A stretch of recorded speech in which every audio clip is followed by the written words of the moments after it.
נתנו לנו את הלחם, זה נקרא עד שתגיע לוורשה. בערב כיפור נסענו כל הלילה, הגענו בבוקר לוורשה, והתחילו להוריד אותנו, ואני הולך עם הלחם, התחלתי לצום באותו יום, הלחם קשור באיזשהו סמרטוט, קשור לי בחגורה שהייתה לי, ואני הולך, הגעתי למחנה, שם היו כבר יהודים סלוניקאים האחרונים שבאו מיוון. אלה לא הספיקו להיות בבירקנאו, שמו להם מספרים ושלחו ישר לוורשה. מחרת בבוקר נתנו לנו מנה, אוכל, ולרכבת, ולנסוע לוורשה. אמרו לכם בשביל מה שולחים אתכם לוורשה? לא, שום, על העבודה. לעבודה, תמיד זה היה עבודה, זה לא היה משהו מיוחד. כן. רק עבודה. מה היה שם בוורשה? את יודעת, בגטו של היהודים כבר גמרו את הגטו, הוציאו את כל היהודים משם. ועכשיו היו צריכים לנקות את כל הגטו. והעבירו אותנו לוורשה. את מי, לפי איזה קריטריונים לקחו? לפי קריטריון שלא יודעים סלאבית, לא יודעים לדבר פולנית, רוסית, שלא יצטרכו לברוח, כי התנאים שם לא היו של מחנה.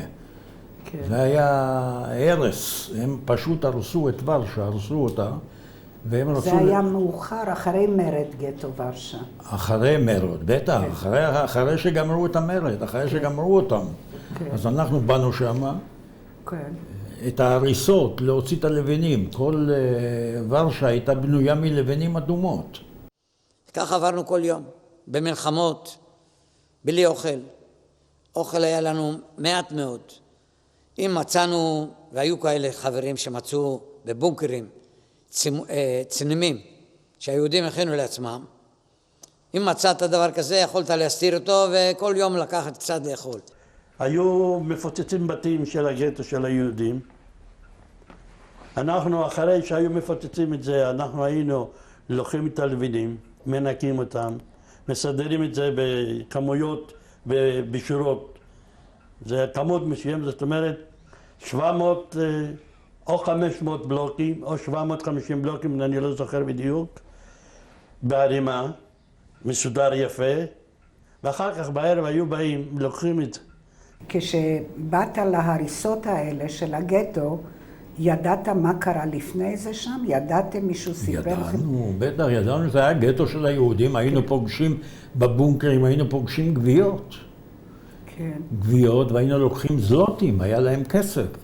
כן. היינו לוקחים, אבל מה, הם כבר הסריחו. מהסירחון הזה, אני זוכר שהיינו עושים את זה עם סבון ומשהו כזה, בשביל שנוכל לקנות איזה פרוסת לחם מהפולנים. באנו למחנה, חסרים 13 איש. אנחנו עומדים בגשם שוטף, מחפשים אותם, הופכים את כל המחנה, הופכים את כל המקומות העבודה שעבדו, לא מצאו שום דבר. הכריזו עליהם כבורחים, והתחילו להפיץ את השמות, את המספרים שלהם, בעיר שיחפשו אותם. אחרי זמן מה, מתברר לאיזה קבוצת אנשים שהם נטבעו בתוך, לא שמעו את האזהרה של הדינמיט, כל הבית נפל עליהם והם נהרגו.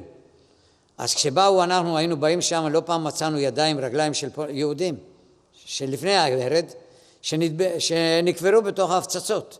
לקחת את כל הלבנים של הבתים, היו חופרים, היו מסדרים בכל המקומות, בתוך הגטו. ושם מצאו אישה עם ילדה, חיה, בתוך בונקר. אז הגרמנים לקחו אותם והביאו אותם בתוך המחנה שלנו. אחר כך לקחו אותם, אני לא יודע מה שעשו איתם.